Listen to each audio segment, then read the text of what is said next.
BMS academy में आपका स्वागत है। असाइनमेंट ऑपरेटर को हम यहाँ इस एग्जांपल के द्वारा भी समझ सकते हैं। देखिए हमारे पास यहाँ पे 3 वेरिएबल लिए गए हैं, जिसमें A में 2 है, अर्थात A में 2 वैल्यू स्टोर है, B में 10 वैल्यू स्टोर है और C में 5 वैल्यू स्टोर है। अब यदि हम इन ऑपरेटर्स के एग्जांपल्स को देखें तो सबसे पहले जो असाइनमेंट ऑपरेटर है उसमें हमारे पास जो आउटपुट है C में 12 है, क्योंकि A जो है 2 है और B जो है 10 है, इस करके दोनों का टोटल यहाँ C में 12 स्टोर हो गया है। दूसरी आउटपुट में C 7 है, क्योंकि दोनों को प्लस किया गया है C और A को। यहाँ ये ध्यान दें इस तरफ, जो हमारा एडिशन के साथ असाइनमेंट ऑपरेटर है उसमें पहले लेफ्ट हैंड साइड के वेरिएबल को राइट हैंड साइड के वेरिएबल से जोड़ा जाता है और जो आउटपुट आती है उसको फिर से लेफ्ट हैंड साइड वाले वेरिएबल में साइन कर दिया जाता है। इस करके यहाँ पे आउटपुट 7 है। इसी तरह से यहाँ पे 3, 10 डिवीजन के पश्चात यहाँ 2 आउटपुट अवेलेबल है और नीचे मॉड्यूलस करने पर हमारे पास 1 आउटपुट अवेलेबल है। इस प्रकार असाइनमेंट ऑपरेटर का प्रयोग किया जा सकता है। नेक्स्ट ऑपरेटर जो हमारे पास उपलब्ध है बिटवाइज ऑपरेटर के रूप में। यहाँ ये ध्यान देना जरूरी है कि जो ऑपरेटर हमारे पास है वो बिल्कुल लॉजिकल ऑपरेटर से मिलते जुलते, और बिटवाइज और लॉजिकल ऑपरेटर्स में सबसे बड़ा फर्क यही है कि इन ऑपरेटर्स का प्रयोग बाइनरी लेवल पे किया जाता है, जबकि लॉजिकल ऑपरेटर्स का प्रयोग हम सिंपल वेरिएबल्स के साथ करते हैं। यहाँ पे सबसे पहले यदि आप देखें तो एंड दिया गया है, इसमें सिंगल एम्परसेंड का यूज किया गया है, ये बाइनरी एंड कहलाता है। इसी तरह से और ऑपरेटर दिया गया है जो बाइनरी और कहलाता है।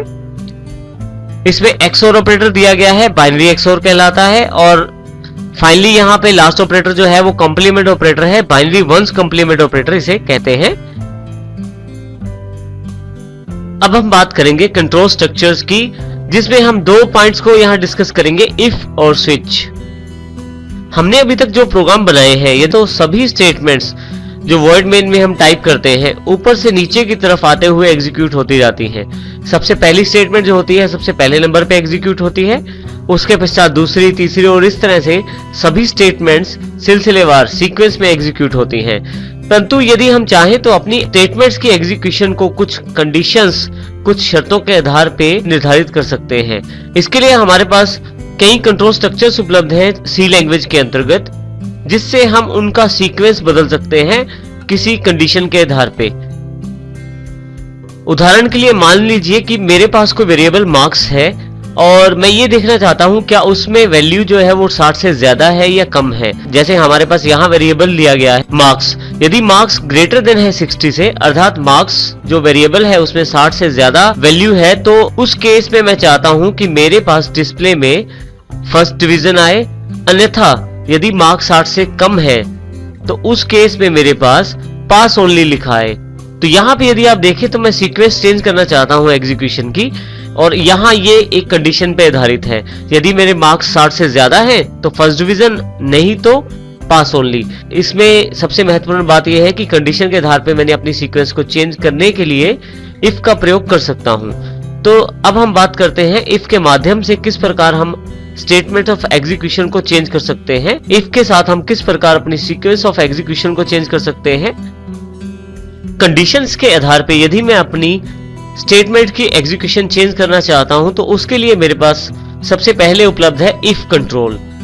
यदि हम यहां सबसे पहले वाले बॉक्स में देखें तो इसमें हमारे पास एक कंडीशन अवेलेबल है कि क्या मैं 60 मार्क्स से ज्यादा ले सकता हूं एग्जाम में। यदि हां तो मेरे पास फर्स्ट डिवीजन का रिजल्ट अवेलेबल रहता है, यदि नहीं तो केवल पास का रिजल्ट रहता है। इस प्रकार के डिसीजन, इस प्रकार की कंडीशंस को आप इफ से स्पेसिफाई कर सकते हैं। इसका जो बेसिक स्ट्रक्चर रहता है इफ का, इस बॉक्स में देखें आप। यहाँ पे यदि आप देखें हमारे पास सबसे पहले इफ, फिर राउंडेड ब्रैकेट ओपन और क्लोज होती है, बीच में हम यहाँ कंडीशन मेंशन करते हैं।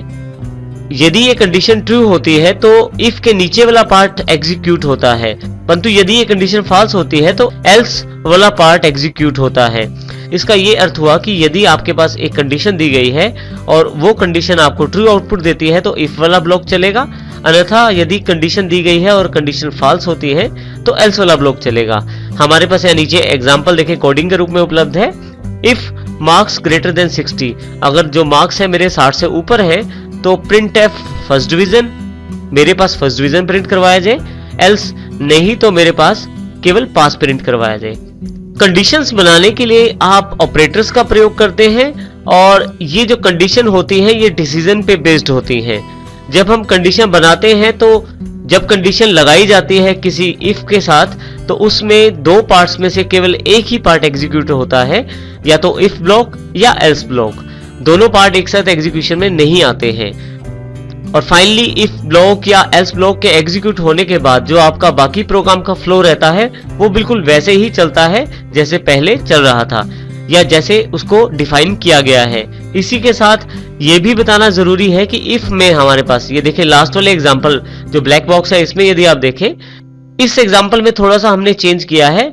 यदि आपके पास एक से ज्यादा स्टेटमेंट्स हैं इफ ब्लॉक के लिए तो आप उनको ब्रैकेट से डिफाइन करें। देखिए मेरे पास यहाँ कर्ली ब्रेसेस मैंने यहाँ ओपन कर लिया है, दो स्टेटमेंट्स इंक्लूड की हैं इफ ब्लॉक में और फाइनली कर्ली ब्रेसेस को यहाँ मैंने क्लोज कर दिया है। इसी तरह से एल्स ब्लॉक को मैंने डिफाइन किया है जिसमें कर्ली ब्रेसेस को ओपन और क्लोज किया गया है, बीच में फिर से दो स्टेटमेंट्स हैं। यहाँ पे इस बात का ध्यान देना जरूरी है यदि आपके पास केवल एक ही स्टेटमेंट है प्रिंट करवाने के लिए तो आपको ब्लॉक्स बनाने की जरूरत नहीं है और आपको ब्रैकेट्स लगाने की जरूरत नहीं है जैसे हमने यहाँ पे किया है।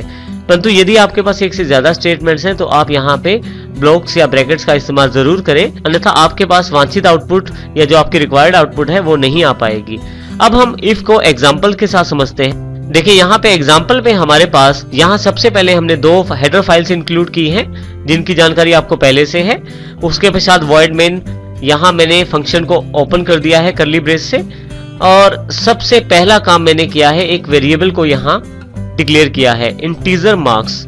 इंटीजर यहाँ ये स्पेसिफाई करता है कि मार्क्स में न्यूमेरिक डेटा स्टोर किया जाएगा।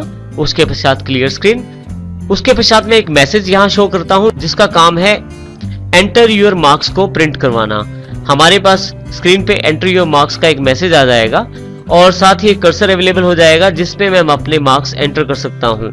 स्कैनएफ के द्वारा वो मार्क्स एक्सेप्ट किए जाएंगे और उन मार्क्स को मार्क्स वेरिएबल में स्टोर कर दिया जाएगा। उसके पश्चात ये वाला जो सेक्शन है नीचे वाला अब हम यहाँ इफ पार्ट की बात करते हैं। यदि आप इस पार्ट को देखें यहाँ से यहाँ तक ये वाला पार्ट सबसे इंपॉर्टेंट है इस प्रोग्राम में। हमने जो मार्क्स एक्सेप्ट किए थे, जो हमने मार्क्स वेरिएबल में स्टोर की है वैल्यू, उसको हम कंपेयर करते हैं इफ के द्वारा। इफ में हम कंडीशन ब्लॉक के अंदर हम यहाँ पे इफ में हम यहाँ पहले कंडीशन स्पेसिफाई करते हैं जो हमने मार्क्स ग्रेटर देन 60 के रूप में की है। इसका अर्थ है यदि मार्क्स ज्यादा है 60 से, यदि ऐसा हो मार्क्स की जो वैल्यू है वो 60 से ज्यादा हो तो ये वाली स्टेटमेंट एग्जीक्यूट की जाए जिसमें हमने एक डिस्प्ले मैसेज लगा दिया है print F you have got first division. और यदि किसी कारण से आपकी ये कंडीशन ट्रू नहीं होती है तो फिर एल्स वाला ब्लॉक एग्जीक्यूट होगा जिसमें एक मैसेज डिस्प्ले में है print F you have passed your exam. अब यहाँ पे मुख्य बात यह है कि आपके जो मार्क्स हैं वो 60 से ऊपर या 60 से कम हो सकते हैं। इसमें सबसे मुख्य बात यह है कि यहाँ पे यदि आपकी कंडीशन ट्रू होती है तो ऊपर वाला पार्ट, अन्यथा फॉल्स होती है तो नीचे वाला एल्स वाला सेक्शन प्रिंट किया जाएगा, एल्स वाला ब्लॉक या एल्स वाला सेक्शन एग्जीक्यूट किया जाएगा। दोनों सेक्शन एक साथ एग्जीक्यूट नहीं किए जाएंगे, दोनों में से केवल इफ ब्लॉक या एल्स ब्लॉक में से केवल एक ब्लॉक ही एग्जीक्यूट किया जाएगा। ये एग्जीक्यूशन आपकी कंडीशन की वैल्यू पर निर्भर करती है। फाइनली यहाँ पे मैंने गेट कैरेक्टर का यूज किया है और मैंने अपने वॉइड मेन फंक्शन को क्लोज कर दिया है।